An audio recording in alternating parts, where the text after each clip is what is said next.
Assalamualaikum warahmatullahi wabarakatuh. Ananda yang soleh dan soleha, apa kabarnya hari ini? Semoga selalu dalam keadaan sehat walafiat. Sudah sholat duha belum? Jika belum, sholat duha dulu baru kita belajar. Nah, sebelum belajar, marilah kita berdoa. Tangan diangkat, kepala ditundukkan. A'udzu billahi minasyaitonir rajim. Bismillahirrahmanirrahim. Raditu billahi rabba wa bil islami dina wa bi Muhammadin nabiyyan wa rasula. Rabbi zidni ilma warzuqni fahma. Amin. Alhamdulillah, kita sudah sama-sama berdoa. Dan selanjutnya kita akan belajar. Nah, pelajaran hari ini adalah tema 1, organ gerak hewan dan manusia. Subtema 1, organ gerak hewan. Pembelajaran 1 dan 2. Nah, adapun tujuan pembelajaran adalah 1. Dengan membaca, siswa dapat menemukan ide pokok masing-masing paragraf secara percaya diri. 2. Dengan mengamati gambar, siswa tahu ciri-ciri hewan vertebrata dan avertebrata. 3. Dengan membandingkan, siswa dapat menyebutkan organ gerak hewan vertebrata dan avertebrata secara tepat. 4. Dengan mengamati gambar, siswa dapat menyusun cerita secara benar. Nah, Ananda yang soleh dan soleha, tadi pertama kita adalah yang pertama terkait dengan ide pokok. Apa sih itu ide pokok? Mari kita sama-sama mencari tahu. Nah, ide pokok adalah gagasan yang menjadi dasar sebuah paragraf yang disajikan ke dalam bentuk kalimat utama. Nah, letak ide pokok biasanya berada di awal paragraf atau di tengah paragraf atau bisa juga di akhir paragraf. Tetapi yang paling sering ditemukan adalah berada di awal paragraf. Nah, pada buku kalian pada halaman 4 dapat kalian lihat itu adalah contoh dari sebuah teks.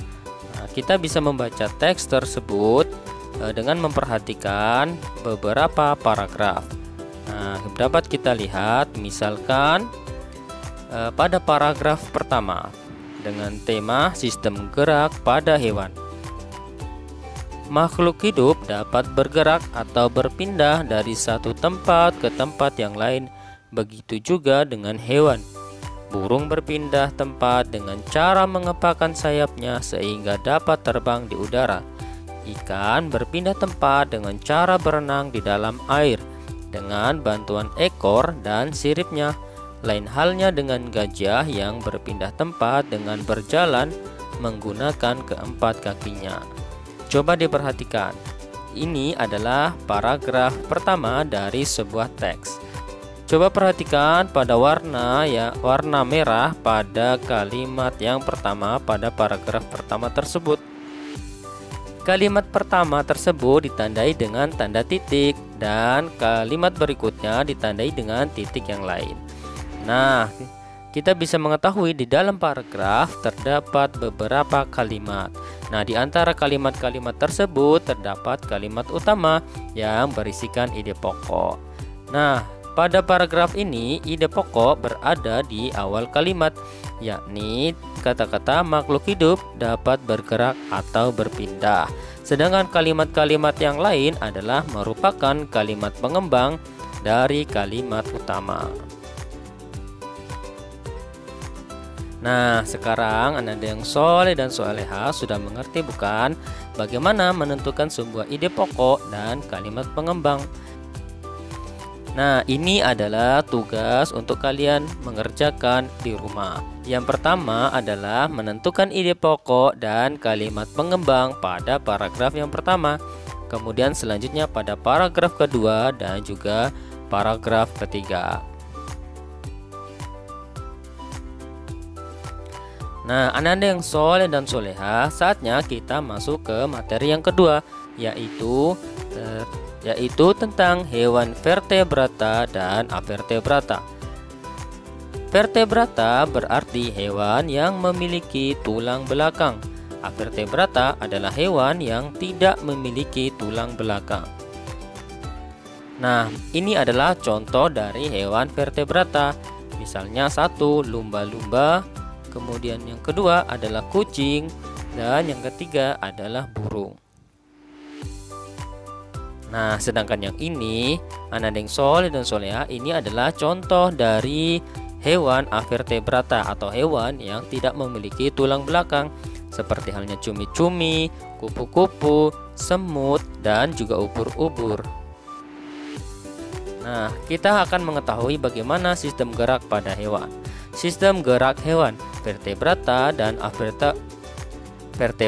dan avertebrata memiliki fungsi yang hampir sama, yaitu untuk menunjang pergerakan saat berpindah tempat.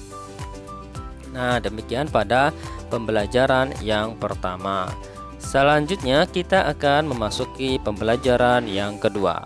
Sudah siap Ananda yang soleh dan soleha? Ya, yang pertama materi kita pada pembelajaran yang kedua ini adalah gambar cerita. Apa itu gambar cerita? Ya, benar sekali. Gambar cerita adalah gambar yang menceritakan suatu adegan atau peristiwa.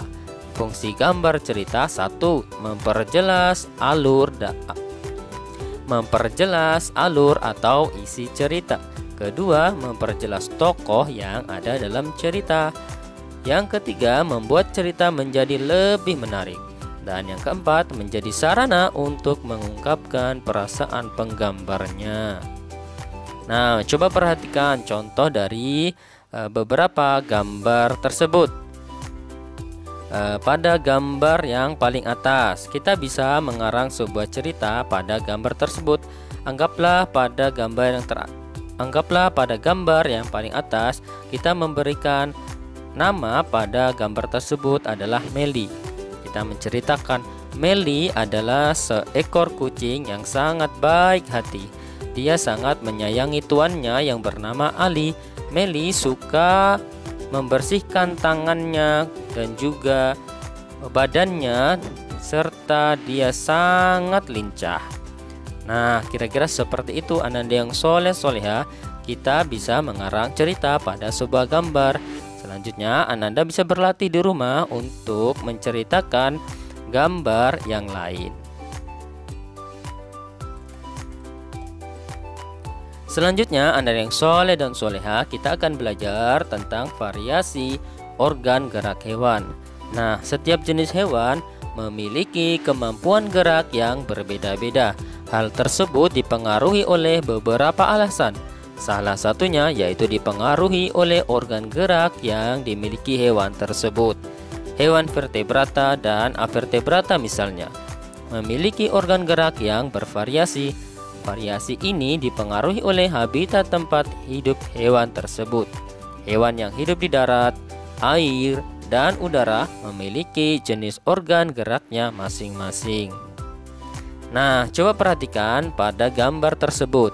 Ini merupakan sebuah ikan. Ikan tidak dapat hidup di darat. Dia hanya bisa hidup di dalam air. Ikan bergerak dengan menggerakkan siripnya dan juga ekornya.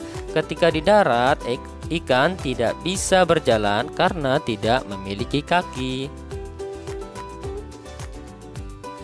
Nah, Anda yang soleh dan soleha, selanjutnya kita akan belajar terkait dengan perkembangan organ gerak pada katak. Pernah melihat katak bukan? Ya benar, katak adalah yang suka melompat-lompat di persawahan, di jalan-jalan, ataupun juga pada selokan. Coba kita perhatikan. Ini merupakan siklus dari katak. Yang pertama berupa telur katak, kemudian berubah menjadi kecebong, kemudian selanjutnya menjadi katak muda, dan selanjutnya menjadi katak dewasa. Nah, anak-anak yang soleh dan soleha, demikianlah pembelajaran kita kali ini pada pembelajaran tema 1 organ gerak pada manusia dan hewan subtema 1. Alhamdulillah, kita sudah sampai pada akhir pembelajaran kita pada tema 1 organ gerak hewan dan manusia, subtema 1 organ gerak hewan, pembelajaran 1 dan 2. Sampai jumpa pada video berikutnya. Wassalamualaikum.